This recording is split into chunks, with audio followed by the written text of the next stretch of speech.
Hi, I'm Telly Mahoney, and this is The Good Room, where we have interdisciplinary conversations about what makes a room good.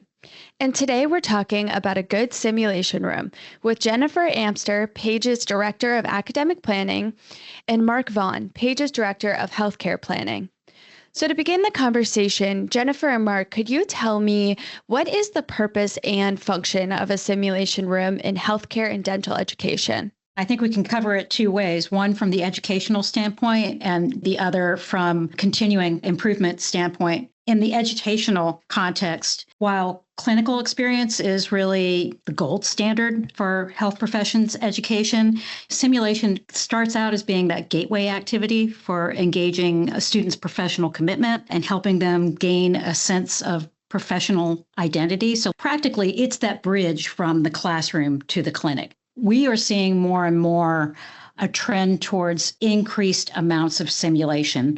Educational institutions are doing that because they're getting feedback from the front line that they wish their students had more time in simulation and more practice time before they actually come out in the field. So it's a really important component along with the formal learning and kind of student support spaces that we provide in health education facilities. One element to add on to what Jennifer just said that I'm seeing, at least on the healthcare client side, is there's just a shortage of clinical care nurses, and healthcare institutions are trying to figure out a way to create very attractive educational programs that can help recruit and retain staff, especially those coming out of COVID. And so one of our clients has a very strong partnership with an allied health and school of nursing program, and they use their simulation center to train students from high school into college and then literally right into their program. They have a number of different programs. They don't charge because they see it as a win-win. We have other clients that use the simulation purely for their own clinical education, continuing to train and raise the bar in the clinical care work that's being done at the front lines. Yeah, so really it's starting with the skills acquisition and really running that whole gamut to continuous improvement by the time you're seeing it in more of the clinical environment. And what are you finding are the benefits of having the simulation experience? I think you've mentioned some about confidence. Is there any impact on things like patient safety? Yeah, so it's really developing the total package, right? So there's the haptic and skills acquisition of being able to perform specific procedures.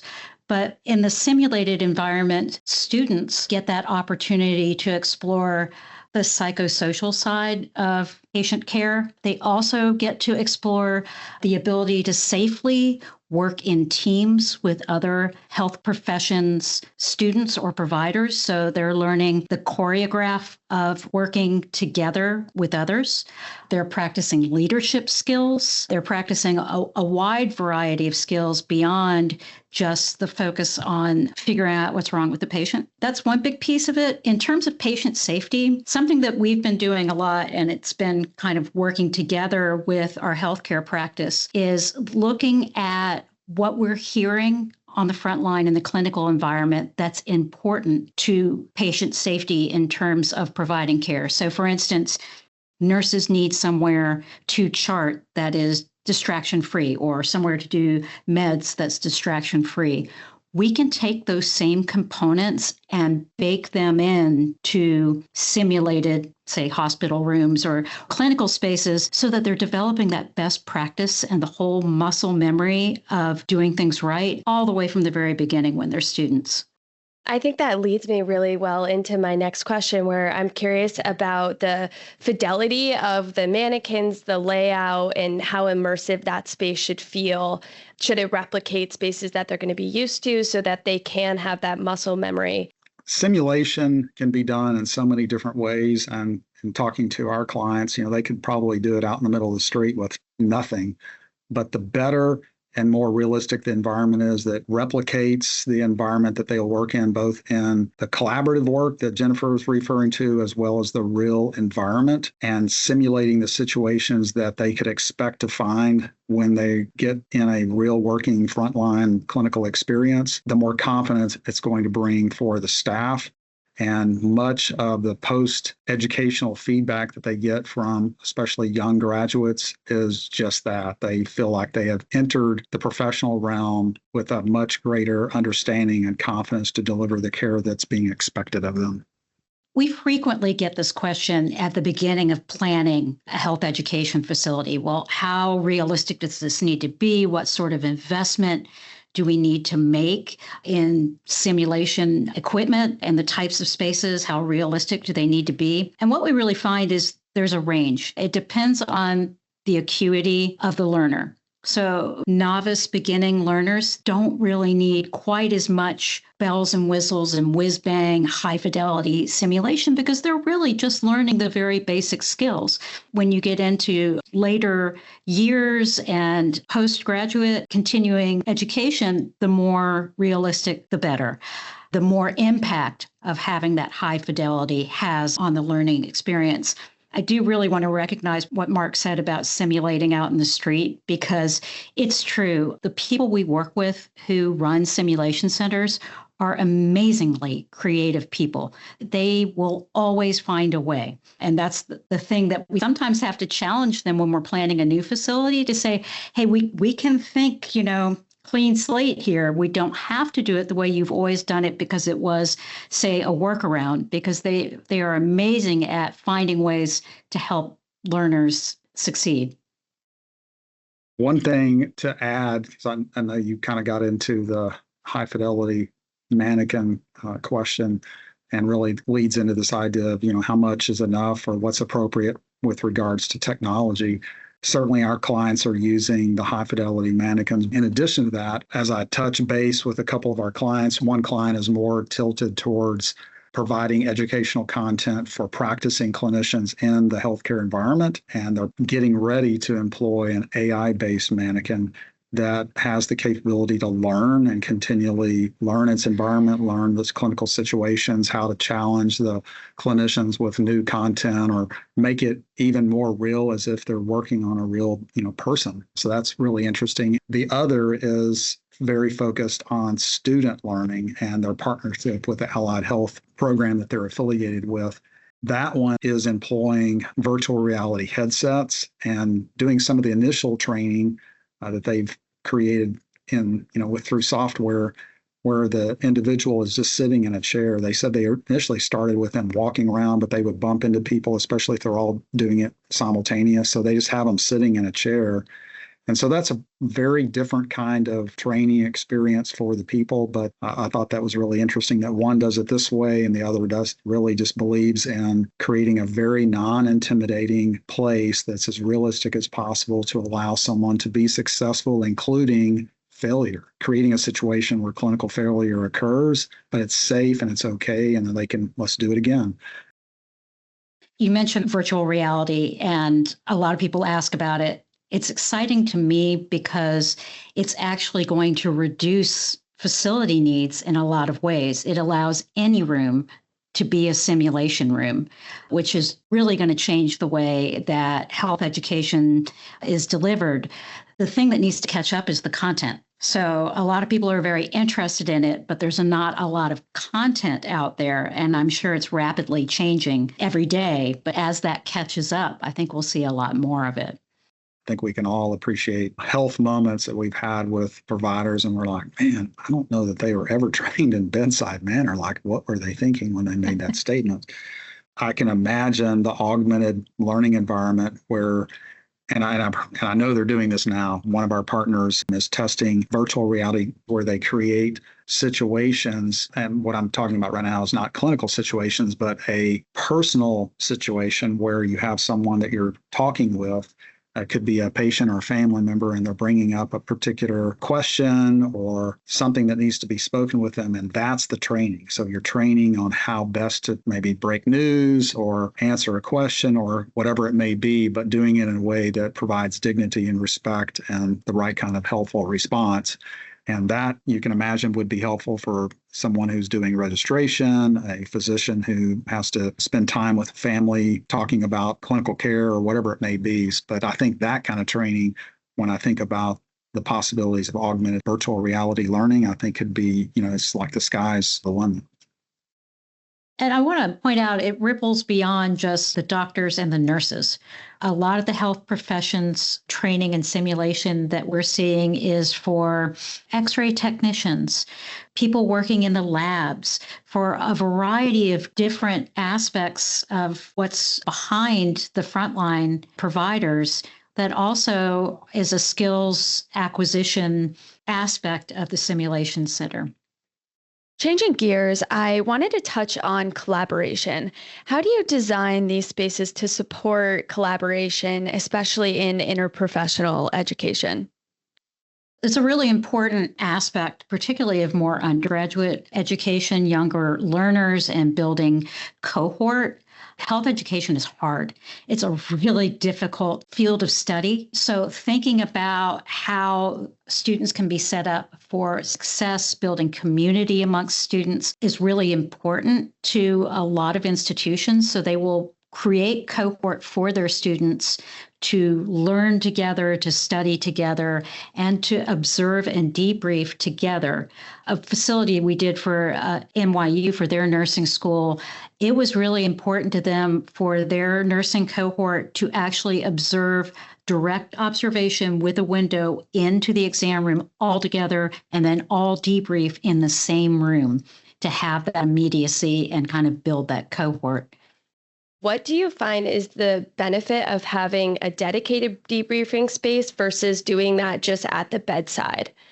Talking to some of our clients, these centers are full and they're providing meaningful education all day long for various groups. And so there's this need for throughput. So the moment they've accomplished what they wanted to accomplish, not that they can't stop something to teach, redoing it or correcting it, but at some point they have to move on because the next group is coming in. So having a place to enhance throughput, so being able to leverage learning moments before you get into the room and conduct simulation, but also the learning moments that occur after individuals or a whole team has done their work. Now we're going to go back and watch it and learn from that on the back end.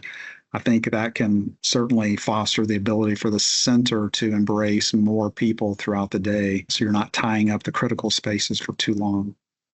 And as you mentioned, so that people can watch, right? So if the event is being filmed, then going to a space where everyone can sit comfortably and actually watch themselves really enhances the educational part of it. It's also a place of respite. It's an ability to get away from what was a potentially a very intense event in a simulated space and be able to be in a calmer, more comfortable environment to talk through performance too.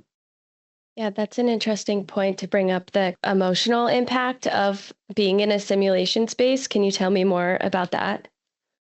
You can't underestimate how emotionally invested students particularly get in these events. They want to succeed. They're trying to do well. And sometimes the event is one that, I mean, as in real life, when you have a loss, it's learning to manage those emotions as well is a really important part of the whole experience.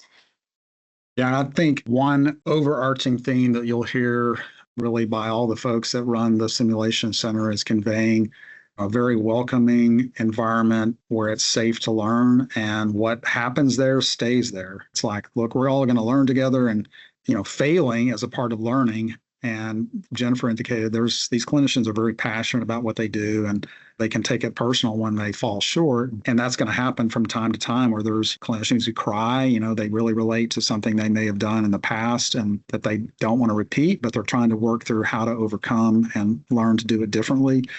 So the environment has to support that they can let their guard down and do that. If that's part of their learning experience, and then that needs to happen. So they want to make sure that they feel safe in being a part of simulation to learn and advance their skills to another level.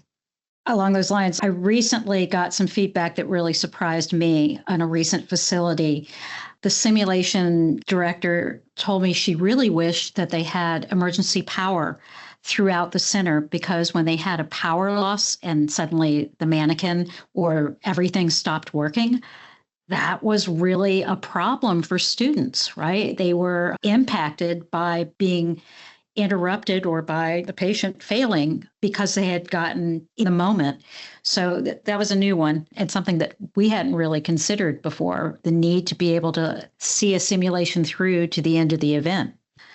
Another thing I was thinking about is that we're seeing more and more centers try to find a way to be a resource for the broader community. So, for instance, we do a lot of work in the Texas Medical Center. As they were conceiving their simulation center, they were thinking beyond their own population to how can we maximize a resource for the broader healthcare community, or how can we help, say, secondary education or a community college or certificate programs. So we're thinking about how centers can be accessed and be very universal to allow them to do more.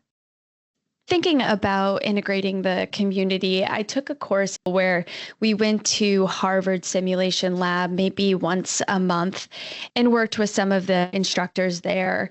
I'm curious, is this a way that you're thinking about integrating the community members to actively engaging with the simulations?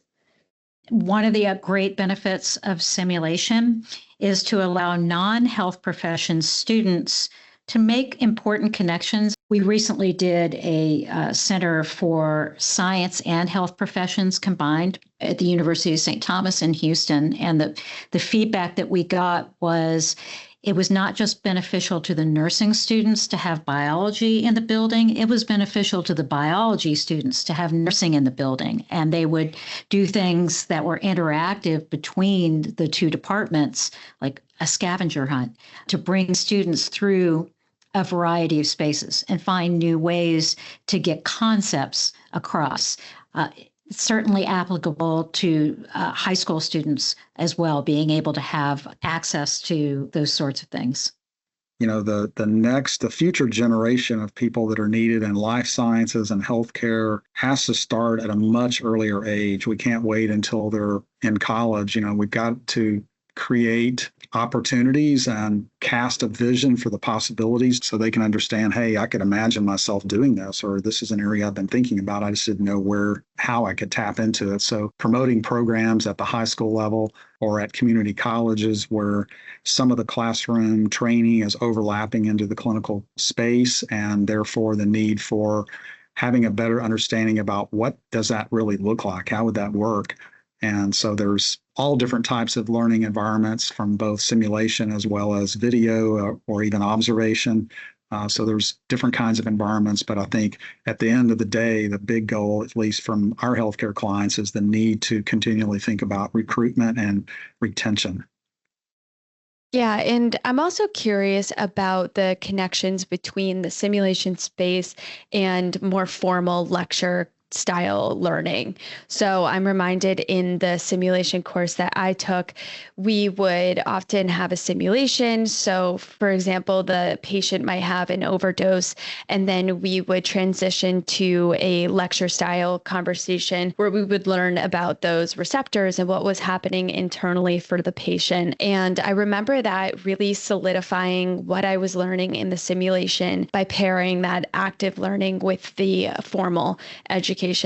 So I'm curious, what types of adjacent spaces are you creating to help support that type of learning? We talk about it a lot, the relationship between formal learning spaces, experiential learning spaces, and informal spaces. And so often those informal spaces can really be the glue between the two of them. Certainly in more informal, the experiential spaces that might be a large skills lab, we are generally baking in some space to be able to give instruction in that big skills lab because it really reinforces the immediacy of the moment rather than everybody getting up and going back to the classroom. It's always a balance between having the ability to teach in the lab in the moment and the throughput and utilization that Mark talked about. So having the ability to do both is important. Having the informal space of the collaboration between the two and the visibility into either of those spaces is something that we do a lot to promote engagement and interest, and also to perhaps have you learn something about what was going on in a class that you're not taking, for instance, or in a simulation or a field that you're not doing. It's a great way to really promote interprofessional understanding of different disciplines. So it's really kind of the three-part to be able to get those spaces working in concert. Conference and meeting space is a precious commodity on most healthcare campuses. And the luxury and the opportunity to create dedicated simulation and education space is not the same thing. And what I hear consistently is, we want to make sure that they're embracing the simulation center as something very different, and we don't want to have other things happening.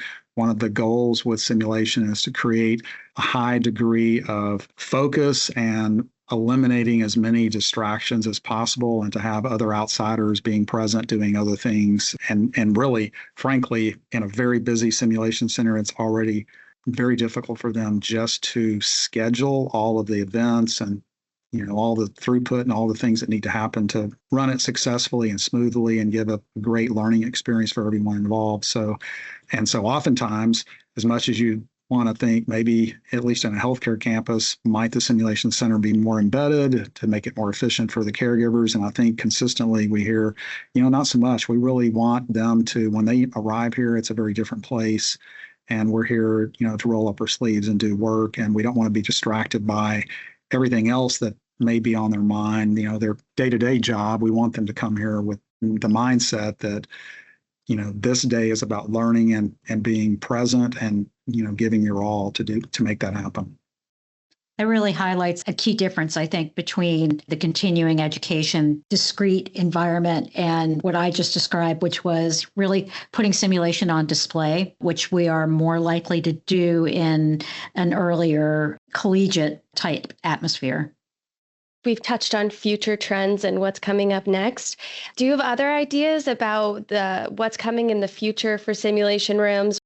I think something that we haven't touched on that I think about in a more clinical facility is the trend that we're seeing towards not just education, but spurring innovation. So having these simulation centers become a place to experiment, to not just learn, but to try new techniques, not just say, it could be in a surgical environment, but could also be, say, nursing innovation. We recently programmed a future facility where they envisioned a simulation center that could support just that could have surgical innovation, trying new methods, techniques, creating new tools, adjacent to a nursing innovation center that was almost like a makerspace, places where people could tinker with trying to create devices, where people could have project rooms that might be set up like a hospital room where different methods of care were being investigated. So that's, I think, a really exciting future trend beyond just using simulation to learn the skill, but to be able to deliver the care in a new way and bring more health providers together around a problem. What type of design considerations do you need to think about for creating an environment that can handle new innovations or testing out new ideas? How do you think about that space? I think creating ways to embrace flexibility, because teaching and education can happen in a variety of ways. It can happen in groups and teams. It can happen in individuals. It can happen in an environment that's really trying to convey a very specific space and the things that happen in that space. And then there's other things that are simply trying to track and teach process in a way that embraces safety for both the staff and the patient. So including clinical documentation and the process that goes into all of that. So flexibility is always the word that you're going to hear, but we are thinking about it in a planning standpoint for how do we create zones of space that can change over time. So not necessarily every day, but to be able to accommodate as things shift, to be able to set rooms up in different ways. I've heard it likened to almost a soundstage type of environment. We talk about it as maybe a loft type space where different activities can take place and move in and out. That's really from a facility standpoint, the thing that we encourage the most is not to get too bespoke in the way that we're looking at laying out simulation facilities. And I imagine with this flexibility, there must be a lot of equipment. Is storage the unsung hero as well here? Oh my gosh, I love the way you refer to it that way. I always say it's like the least sexy thing that we talk about when we talk about simulation centers, but it is absolutely critical. And we benchmark that type of space in our facilities. We're seeing like a 1-to-3 ratio, right? So for every 1 square feet, we're looking at another third to be able to support those centers. And in talking to clients, that's a benchmark that they find is working well for them. It's a lot of space and something that we frequently have to muscle into a program. Well, on that note, I think we've discussed everything from storage spaces to collaboration and the future of simulation labs. So I think we can wrap up there. And I want to thank you both, Jennifer and Mark, for joining me on this episode of The Good Room. And thank you to everybody who's listening to this episode. Please don't forget to subscribe to be notified about future episodes. Thank you. Bye. Bye. Bye.